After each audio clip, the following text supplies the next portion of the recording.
Hey guys, and welcome to another episode of Reaper Reviews. Today we're going to be talking about Mad Max. Yes, Mad Max Fury Road. Saw it this weekend, and I must say, not disappointed at all. Not disappointed at all. I would say, best movie of the year so far as non-sequels, and as far as the reboot goes, they definitely knocked it out the park with this one, I swear. This was definitely an amazing movie. It starts out the first couple minutes, like 5 minutes of the movie was like, no, it was like a slow start. There was nothing going on.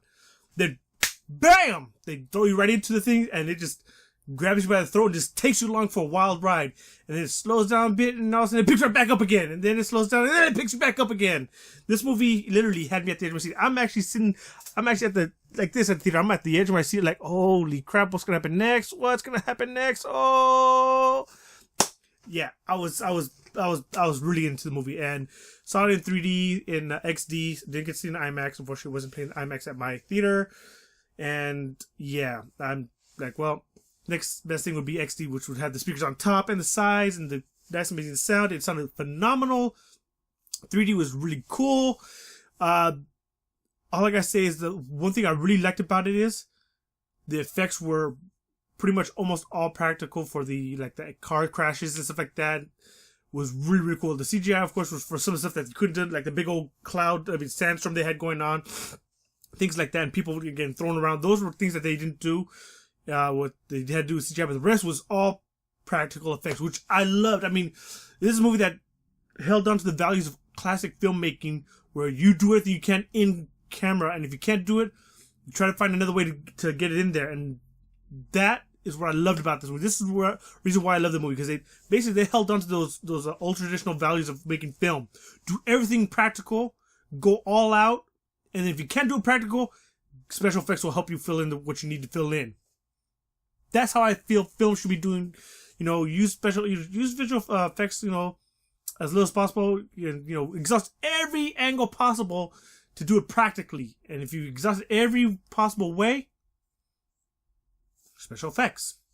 And I'm talking about visual special effects. I'm not talking about, explosion effects, because those can be done practical, unless it's, for some reason they want to get actors in the shot with things exploding. They couldn't do it, and they had to do, things like that, where they have to do composites of them smashed into it. So that I can understand. But other things you can do it. Do it. And,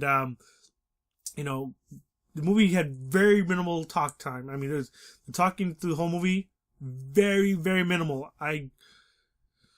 This movie was 2 hours long, and it didn't feel like 2 hours long. It went by pretty quick, and I would say not even half the movie they talked. I mean, the dialogue was very small, very minimal. Charlize Theron gave a great performance. Tom Hardy, of course. You had Rosie Wheatley-Huntington. She gave a good performance. Zoe Kravitz. And then you had Nicholas Hoult. I mean, his performance was one of his best performances he's given so far. And you can see he came up from about a boy from then to now. People loved his performance. And then, yeah, he's definitely grown into an adult actor where he's got more range.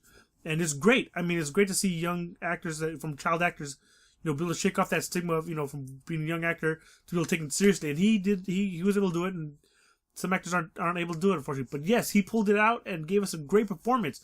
We've seen what he did in Zombieland with a, comedic role of a dead person coming to life and stuff like that. This was totally different, and basically his role was really different, and it was a little out there. But his performance was amazing. I mean, take a look at this scene. Oh, what a day! What a lovely day! Yeah, I mean, this just proves that this guy has staying power, and he can do almost anything. Almost anything, because some people have limitations, but pretty much he could do almost anything, and it was very well done. Story-wise, very simple. The opening sequence of the movie, the opening credits basically give you the backstory of what happened and how when the world is the way it is. So, thank God. You know what? That's what I loved about this movie. I think another reason why I like this movie, because they didn't give you in 30 minutes where you had to explain what happened to the world and then pick up where everything. No, they give you everything in sound bites through the credits and stuff like that, which was amazing. Because you're sitting there listening to it, like, okay, cool. Not a lot of people might not like that. I loved it because it was quick, simple. It was like a Cliff Notes version of the events that led up to this, which was amazing. They did a really great job, covered what was going on, how it happened, and just leads us right into this. Because you know what, those events are cool and all that, but we didn't really need to see all that because it was about Max and his journey. They don't delve back that much into his past. You know, they just show a few flashbacks that he's going through little things that he's going on. So that was cool. That was phenomenal. The sequence in the trailer where they show him, you know, swinging back side to side, I thought was kind of weird. I was like, I couldn't know how to feel about that. I didn't know if it would work. Watching the movie, it makes a lot of sense. And it was very well done. The sequences were really cool. And, it was really tight. I gotta give it to the stunt team for that, because the stunt team did an amazing job in pulling off some cool stunts and stuff like that. They must have did a lot of prep time for that, because that alone, the driving at those speeds, and then, you know, swinging it and doing it, make sure your timing is just right. So I gotta give it off to them. This movie just, all movies this year, besides, you know, as far as original movies go and non-sequels go and prequels go, this was the best one out of all the prequels or all the reboots. And pretty much, yeah, it's definitely one of the best out of everything this year. That doesn't include the sequels. Sequels are something separate because this continued the storyline. This is a reboot of a series. And out of reboots go, this was an amazing reboot. Done very well, respectfully, and it didn't tread on the old ones. The old ones are definitely classics. All three of them. You had Mad Max, Road Warrior, and Beyond Thunderdome. All three of those are amazing films of its time. And you know what? They're definitely good movies to go back to and check out. And, you know, this one definitely stands on its own, and I can't wait for another one. This is just amazing. It blew my mind on how well this movie was, and how it just grabs you, just holds on to you and says, "Hey, you're going for a ride, buddy, and we're not letting you go until it's over." And they did. They really let you in on that ride, and it was great. And the visuals are great. You know, camera sweeping moments where they're sweeping over certain scenes and catching certain angles was amazing. I loved it. I just loved the cinematography of this film, and it was something that you just sit there and you're like, yes, it was very well done. I loved it. I think that the color palette they chose and what they did was really cool. The makeups were pretty awesome for all the people. Yeah, if you have not seen this movie, and if you've been hearing a lot of people say this movie is awesome, they are not wrong. This movie is definitely an amazing movie to check out. For all you people out there who are looking for movies that a lot of talking, this was not your movie. This is more action based and lightly talking. It's a good story. So yes, I guarantee it. But if you're looking for more human interaction, stuff like that, you're really not going to get human interaction and that kind of a bonding. There is bonding, but it's not the kind of you probably are used to. So I'm just letting you know, not a lot of people might like this movie, but you know what? I'm one of those few that actually love this movie.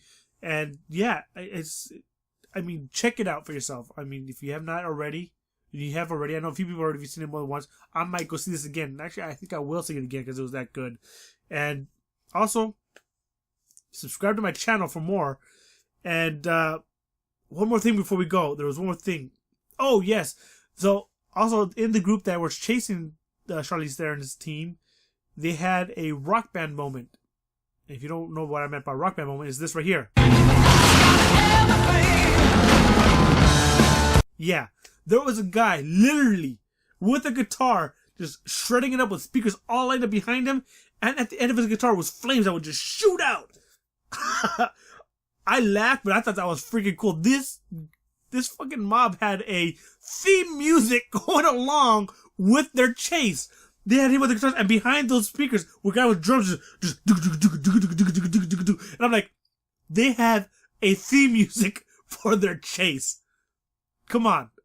That was pretty cool. I thought that was pretty awesome. But other than that, this movie is phenomenal. I give this 2 thumbs up. Easily, hands down. One of the best movies so far.